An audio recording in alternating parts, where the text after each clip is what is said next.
예, 이번 주부터 고린도 전서를 강의하려고 합니다.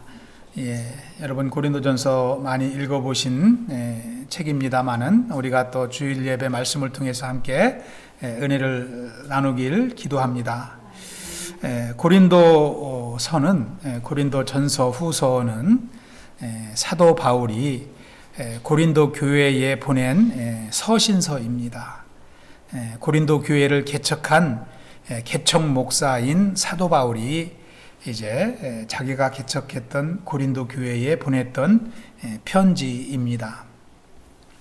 여러분, 고린도 교회는 사도 바울이 2차 전도 여행 때 1년 반 동안 고린도에 머물면서 복음을 전하고 이방인들을 구원시키고 참 그들의 믿음 위에 세워진 교회입니다.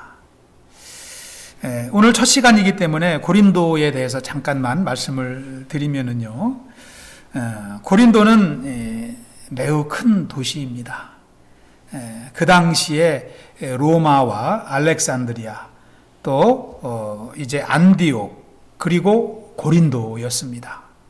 4대 도시에 들어갈 만큼 큰 상업 도시였습니다. 그리고 항구 도시입니다.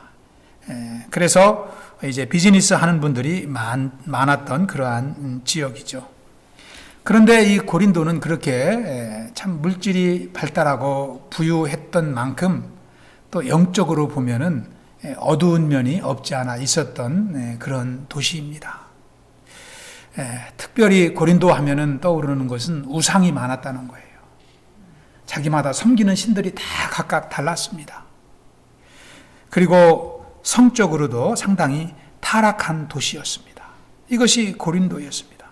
겉으로 보면은 물질 문명이 풍부하고 참 이 좋은 것들이 많은 도시여서 사람 살기에 좋은 것 같았지만 영적으로 보면은 기도가 많이 필요했던 그러한 도시였던 것입니다. 여러분, 고린도에는 교회가 있었지만 성도들의 삶도 마찬가지였습니다. 겉으로는 다 그리스도인이요 성도로서 이렇게 보이지만 그들의 삶을 들여다보면은 옛 모습 그대로 살아가는 분들이 많았습니다. 변화받지 못한 상태에서 살고 있는 성도들이 많았던 지역이 바로 고린도입니다.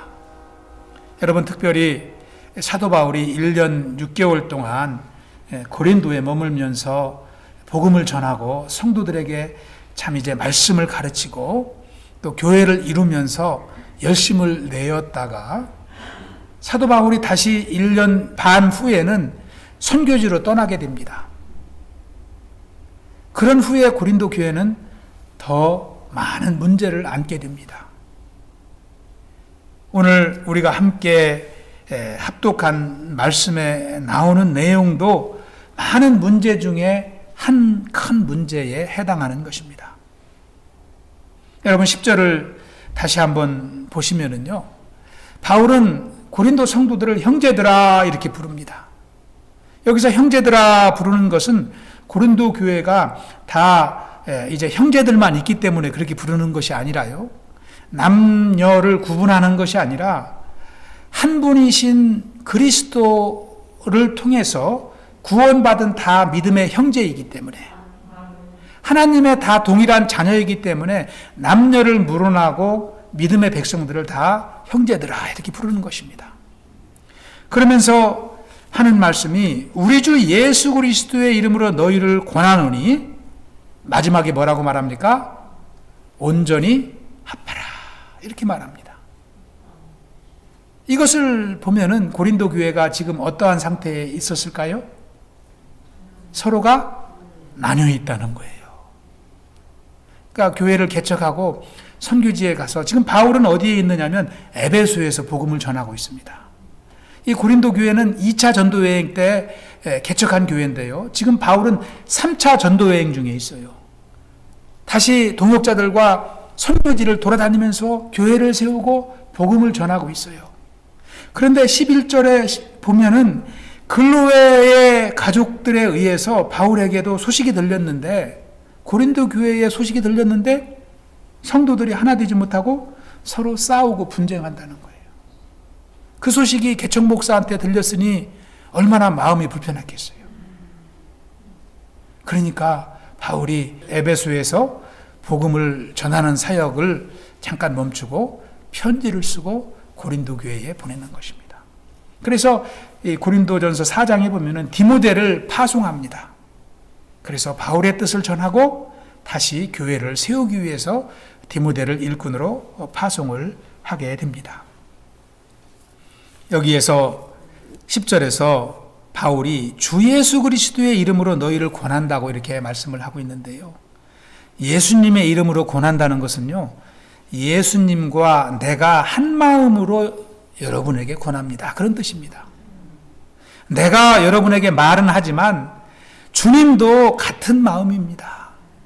여러분이 나뉘어 있는 것을 안타깝게 생각하고 계십니다. 그런 뜻으로 바울이 전하고 있는 것입니다. 여기서 말하는 권면한다는 것은요, 알아듣기 쉽게 전하는 그런 말씀이 아닙니다. 간청한다는 것입니다. 탄원한다는 것입니다. 무릎 꿇고 참 이제 눈물을 흘리며 간절히 교회가 세워지기를 기도하는 바울의 모습을 우리가 상상해 볼 수가 있습니다. 여러분, 고린도 교회의 상황이 어떠한지 12절에 상세하게 나와 있지 않습니까? 내가 이것을 너희에게 말하거니와 들은 것을 말하는 것이죠. 너희가 각각 이르되 나는 바울에게, 나는 아볼로에게, 나는 게바에게, 나는 그리스도에게 속한 자라. 그러니까 고린도 교회가 4개의 파로 갈려져 있는 거예요. 4개의 파로. 그러니까 교회가 갈라지기 일보 직전에 바울이 이 편지를 써서 교회에 보내는 것입니다. 오늘날도 교회의 문제는 바로 이것입니다. 갈등하는 것이고 나누는 것입니다.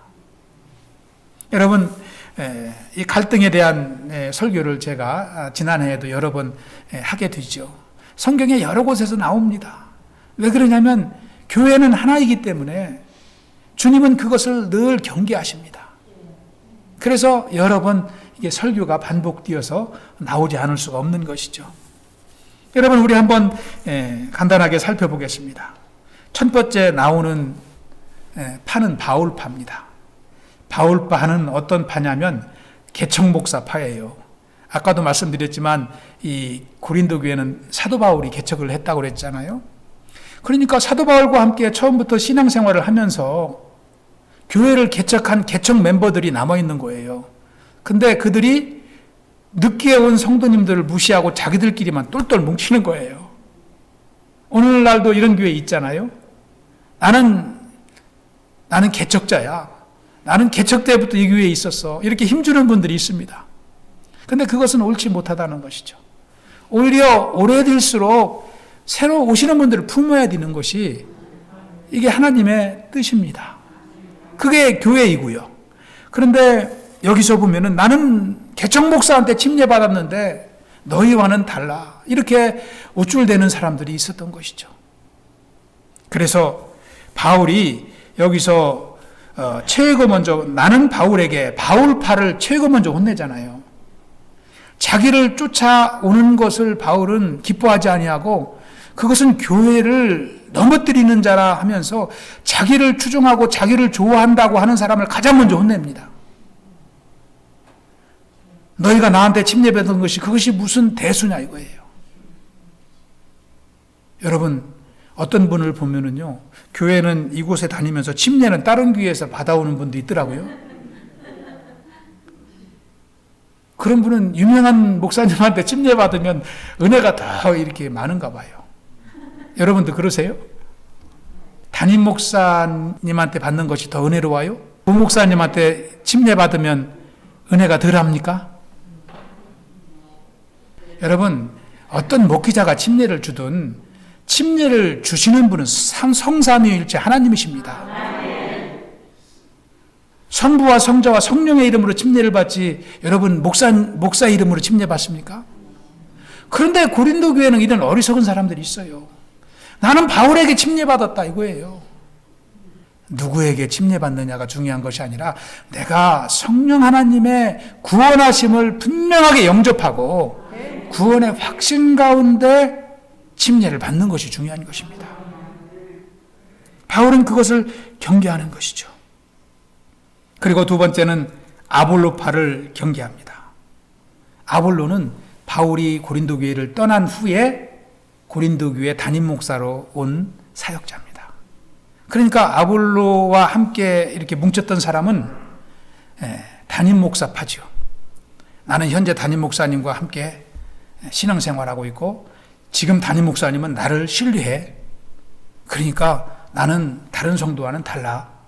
이렇게 생각하는 사람들이 있었다는 거예요. 아볼로 목사는요, 특별히 지식이 풍부한 사람입니다. 그리고 언변에 능통하고요, 구약 성경 강해를 너무나 잘했어요. 그 당시에는 신약 성경이 없으니까 성경에 대해서 능통하신 분이에요. 그래서 아볼로 목사님한테 성경 공부하면은 은혜 받지 못하는 사람이 없을 정도로 아주 그렇게 학문과 말씀에 능통한 분이에요. 그러니까 교회 안에서 조금 배웠다 하는 분들, 좀 믿음이 있다 하는 분들은 다 이 담임 목사님과 한 뜻이 되어서 담임 목사님이 그들만을 사랑하는 것이 아닌데 그들이 담임 목사님만 이렇게 하는 것이죠. 여러분, 성경 공부를 통해서 말씀을 깨닫고 우리가 말씀을 양육하고 훈련받는 것도 귀한 사역이지만 교회 구석구석을 청소하고 교회에서 봉사하고 헌신하는 분들은 사역자가 아닌가요? 여러분, 제자 훈련만 받고 말씀 공부만 하는 분들만 사역자입니까? 그렇지 않습니다. 주님의 사역은 학문으로 하는 것이 아니라 주님을 향한 충성심과 주님을 향한 사랑으로 하는 줄 믿습니다. 그런데 고린도 교회의 몇몇 성도들은 그것을 몰랐어요. 그러니까 담임 목사를 중심으로 뭉치기만 한 것입니다.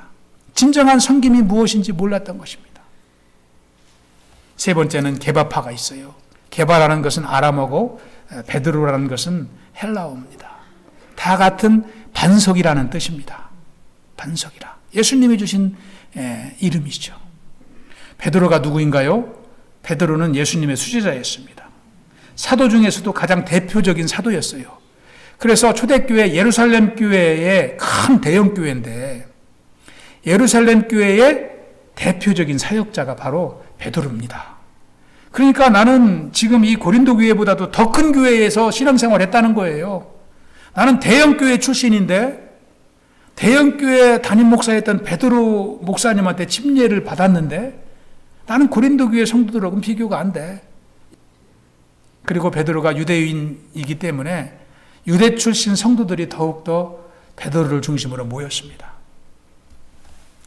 여러분, 큰 교회 다니고 유명한 목사님과 함께 신앙생활하면은 여러분의 믿음이 그만큼 커집니까? 믿음을 주시는 분은 성령님이십니다. 하나님이십니다. 오히려 부족한 교회에 나올수록 믿음 있는 사람은 할 일이 더 많은 거예요. 기도 제목이 많은 거예요. 담임 목사가 연약할수록 성도님들의 기도 제목이 더 많은 거예요. 또 마지막 네 번째는 그리스도파가 있습니다. 나는 그리스도에게 속한 자라. 이 그리스도에게 속한 자는 옳은 사람 같아요. 어떻게 보면은 우리는 그리스도에게 속해야 되잖아요. 그런데 문제는요, 팔을 따지는 데 문제가 있어요. 그리스도에 속한 자는 온 성도가 다 속했지 나만 속한 게 아니거든요. 다른 성도도 그리스도의 자녀인 것을 인정할 줄 알아야 되는데 여기 그리스도파는 나만 주님의 자녀라는 거예요. 연약한 사람일수록 더 인정해주고 하나님의 사랑을 받도록 기도해주고 그래야 되는데 영적 교만에 가득한 사람들이 나는 그리스도파다 하면서 자기들끼리만 뭉쳤던 거예요. 유대인들이 이방인들을 배척했던 것과 같이. 이것은 옳은 신앙생활 태도가 아닌 것이죠. 여러분, 오늘 이 12절 말씀을 통해서 우리가 깊이 깨닫는 것은 나누면 안 된다는 것입니다. 교회는 분열할 수가 없습니다. 왜 그럴까요? 하나님은 한 분이시기 때문에. 예수님은 한 분이시기 때문에. 성령님도 한 분이십니다. 그래서 13절에서 사도 바울은 뭐라고 말씀합니까? 그리스도께서 어찌 나뉘었느냐 그랬어요. 이 말씀을 다시 표현하면은 그리스도는 한 분이시다는 거예요. 성도들에게 분명하게 말씀을 하는 것입니다. 예수님이 한 분이신데 어떻게 너희는 나뉘어서 신앙생활을 하느냐, 이렇게 말씀을 하는 것입니다. 여러분, 이것이 교회입니다. 저와 여러분이 죄악 가운데 있을 때 우리를 불쌍히 여기시고 긍휼히 여기셔서 구원하신 분은 한 분 예수님이십니다. 그래서 우리는 다 동일한 하나님의 자녀가 되었습니다. 여러분, 아까 말씀드렸지만 우리 교회에 6구역이 있고요, 7개 사역부가 있습니다. 우리가 다 은사에 따라서 사역은 각각 하고 또 모임의 장소는 다르지만 마음은 하나라는 것이죠. 그 근본 목적이 예수님을 위하는 마음으로 하나가 되어야 된다는 것입니다. 여러분, 교회가 나뉠 수 없는 이유가 있습니다. 첫째는 영적인 공동체는 관계로 맺어진 모임이기 때문입니다. 요한복음 15장에 보면은 예수님은 자녀와 예수님과의 관계를 무엇으로 비교합니까? 포도나무로 비유를 하고 있지요. 포도나무와 가지로 비유를 하고 있습니다. 여러분, 나무와 가지가 분리가 되면은 생명을 잃는 것입니다. 그와 같이 우리 가지와 가지도 분리될 수가 없어요. 다 몸통 안에 가지가 다 붙어 있어야 됩니다. 한 나무를 이루어야 됩니다. 그래서 성도도 나뉜다는 것은 곧 생명을 잃는 길이기 때문에 우리는 절대 나뉠 수가 없어요. 두 번째는 한 몸이기 때문입니다. 에베소서에 보시면 교회를 한 몸 공동체라고 기록을 하고 있습니다. 몸이 나뉘면 어떻게 되나요? 그것은 곧 생명을 잃는 것이죠. 나무와 같이 몸도 하나가 되어야 됩니다. 또 한 가지 이유를 보면은 교회는 영적인 가족이기 때문입니다. 여러분, 가족은 미워도 함께 살잖아요. 형제가 싸웠다고 내일 되면은 넘넘이 됩니까? 그렇지 않죠. 싸워도 가족입니다. 그와 마찬가지로 교회는 한 가족이기 때문에 나눌 수가 없는 것입니다. 그래서 우리는 하나 되기 위해서 기도하고 힘쓰고 서로 마음을 같이 해야 되는 줄 믿습니다. 10절에 보시면 이제 서두에서 사도 바울은 하나 되기 위해서 어떻게 해야 되는지를 간단하게 기록을 하고 있습니다. 형제들아, 내가 우리 주 예수 그리스도의 이름으로 너희를 권하노니 모두가 첫째는 같은 말을 하라 그랬습니다. 같은 말을 하라. 우리가 같은 말을 해야 하나 되기 때문입니다. 여러분, 같은 말은 무슨 말을 하라는 것일까요?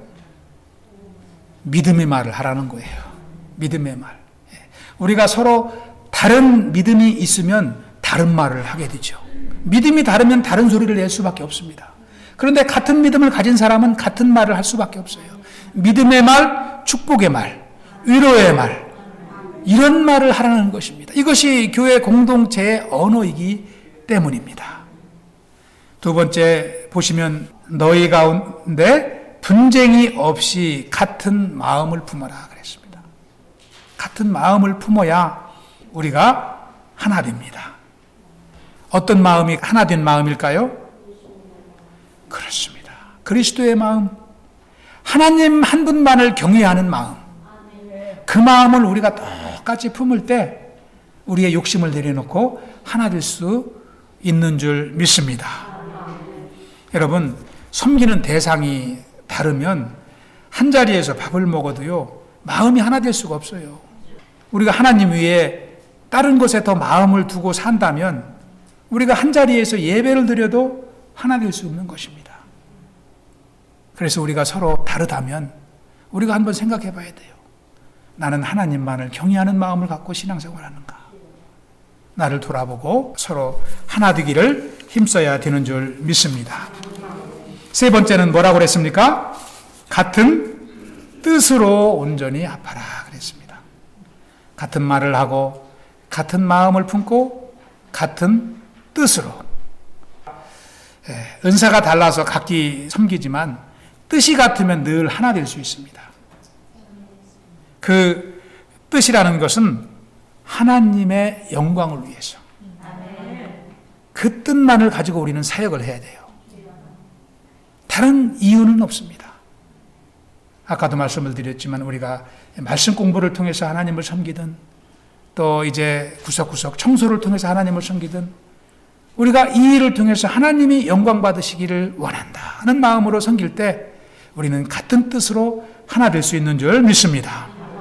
성도 간의 갈등은 교회 성장의 가장 큰 걸림돌입니다. 올 한해도 우리가 섬기는 교회가 부흥하길 저와 여러분이 위해서 기도하고 또 열심을 내는데 우리가 하나 되면 교회는 올 한해 더 큰 부흥의 역사를 이루게 되는 줄 믿습니다. 예수님이 십자가에서 돌아가신 이유는 딱 한 가지예요. 하나 되게 하기 위해서. 하나님과 나와의 끊어진 관계를 하나 되게 하기 위해서. 이방인과 유대인의 끊어진 관계를 하나 되게 하기 위해서. 종과 노예의 끊어진 관계를 하나 되게 하기 위해서. 여러분, 이것이요, 예수님 안에서만 가능한 일이에요.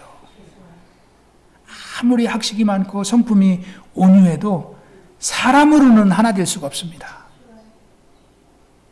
초대교회 때 노예가 있었던 시대에도 노예와 종과 주인이 한 자리에서 예배했어요. 그러면서 주인이 노예에게 형제님 이렇게 부르고, 영원히 누가 봐도 하나 될 수 없었던 관계인 유대인과 이방인이 고린도 교회에서 함께 예배하는 거예요. 이게 예수님 안에서만 가능해요. 그래서 우리가 갈등이 있다면, 나눔이 있다면 내가 예수 안에 있는지 늘 점검하길 기도합니다. 그래서 우리가 하나 되는 역사에 쓰임받는 쿠브 믿음의 공동체가 되길 기도합니다. 여러분, 제가 몇 년 전에 보았던 종교 월간지, 무디라는 월간지가 있는데요. 여기에 보니까 하나 되기 위해서는 4가지만 주의하면 된대요. 교회가 하나 되기 위해서는. 마지막으로 이것을 소개하고 말씀을 정리하도록 하겠습니다. 첫째는 떠도는 소문을 듣지 말라는 거예요. 교회의 소문을 들으면 절대 성도는 나뉘지 하나 될 수 없다는 거예요. 그러니까 소문을 이야기하는 곳에는 좀 이렇게 멀리 하시기 바랍니다. 두 번째는 담임 목회자의 단점을 찾는 교회는 절대 하나 될 수 없다는 거예요. 아까도 말씀했지만 담임 목사 파가 있고 다른 파가 생기기 때문에 교회는 그냥 쪼개지는 거예요. 세 번째는 교회에 불만을 하는 사람이 있으면 절대 교회는 하나 될 수 없다는 거예요. 불만이 있으면 어떻게 해야 돼요? 기도해야 됩니다. 아까 말씀드렸잖아요. 담임 목사에게 단점이 보이면 어떻게 해야 돼요? 기도해야 돼요. 제가 일주일 동안 기도하고 제가 목사님에게 건의를 드립니다. 저는 무조건 받아들입니다. 그 건의는. 여러분이 일주일 동안 하나님께 기도하고 하나님이 주신 감동이라면 저는 무조건 받아들일 용의가 있어요. 그러니까 우리가 기도하고 결정하는 것은 다 하나님의 뜻입니다. 그것은 누구를 막느라고 다 따라가야 될 뜻이기 때문에 우리를 하나로 인도합니다. 마지막으로 조심해야 될 것은 성도의 허물을 이야기하지 말라는 거예요. 연약한 것이 우리 인생입니다. 다 단점이 있는데 성도는 다른 성도의 좋은 점을 보는 것이 성도지, 허물을 보고 이야기하는 것은, 허물은 본인도 알고 있거든요. 그렇기 때문에 남이 얘기할 때는 좋은 점만 이야기하면 교회는 절대 무너지지 않는다는 것입니다. 소문 듣지 말고 담임 목사나 교회나 성도의 단점을 보지 말고 우리가 기도하면 우리는 하나님께 쓰임받는 귀한 축복의 교회가 되는 줄 믿습니다. 어떤 교회는요, 회의할 때 성도님들이 다 나무 십자가를 붙잡고 회의를 한대요. 왜 그래요? 하나님의 뜻만 구하기 때문에 그래요. 기도할 때는, 또 예배할 때는 하나님만 생각하고 믿음으로 결단하는데 회의만 하면 내가 딱 살아나는 거예요. 그러니까 나도 나를 믿지 못하니까 이 십자가 복고 하는 거예요. 그래도 안 되면은 한 분이 종을 딱 친대요. 종을 앞에다 두고 종을 치면은 회의를 딱 멈추고 온 재직이나 성도들이 통성으로 기도한다는 거예요. 그리고 기도하고 다시 회의하고. 여러분, 우리는 연약합니다. 우리가 주님을 의지하고 또 이제 주님께 늘 나아가는 삶을 살 때에 주님은 우리를 참 믿음으로 인도하시고 우리를 더 연단하시고 귀한 주님의 일꾼으로 축복하시고 사용하여 주실 줄로 믿습니다. 저와 여러분이 참 이 어떠한 일보다도 올 한해 하나 되는 역사로 주님의 복을 누리고 부흥을 경험하는 귀한 축복의 교회가 되시길 축원합니다. 기도하겠습니다. 아버지 하나님 감사합니다. 참 오늘도 복된 주일을 허락하여 주시고 살아계신 하나님을 예배하며 영광 돌리게 하시니 감사를 드립니다. 아버지, 특별히 새롭게 고린도서를 통해서 하나님의 말씀에 은혜를 나누게 하시니 감사합니다. 고린도 교회를 통해서 우리의 교회의 모습을 돌아보며 하나님의 뜻을 발견하고 하나님을 섬기는 귀한 삶이 되도록 인도하여 주시옵소서. 우리 성도님들 한 분 한 분을 붙들어 주시고 또 우리 세우신 일꾼들을 축복하셔서 하나님의 뜻 안에서 한 마음으로 참 이제 주님을 섬기고 지역을 섬기고 또 영광 올려드리는 귀한 삶이 되게 하여 주시옵소서. 감사하오며 예수님 이름으로 기도하옵나이다. 아멘.